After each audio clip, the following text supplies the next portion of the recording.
समस्त को नमस्कार जय जगन्नाथ आपण मानक मो किचन को स्वागत। मामा मिठा खाइबा पिठा करबी खाइबो तमे अच्छा ठीक अच्छे दियो।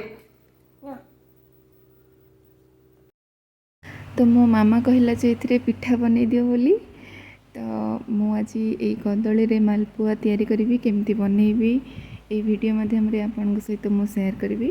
तो ये मुझे 3टा कदली आ सहित मुझे गोटे कप चीनी गोटे कप क्षीर स्वाद अनुसार लुण आठी मो मैदा जगार अटा नहीं आपन चाहिए मैदा नहीं पारे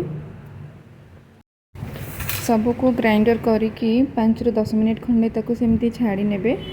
तापर कड़ाई रे तेल गरम हो सारा पर चामच हो कि डंकी अल्प अल्प करके कड़ाई रे पकेबे। आउ रेसिपीटा बनवाई बहुत कम समय लगे बहुत इजी लगे चाहिए भी आपन एमती साधारे खाईपारे सिरा न पकईकी सेमती भी खाई ने बहुत टेस्टी लगे।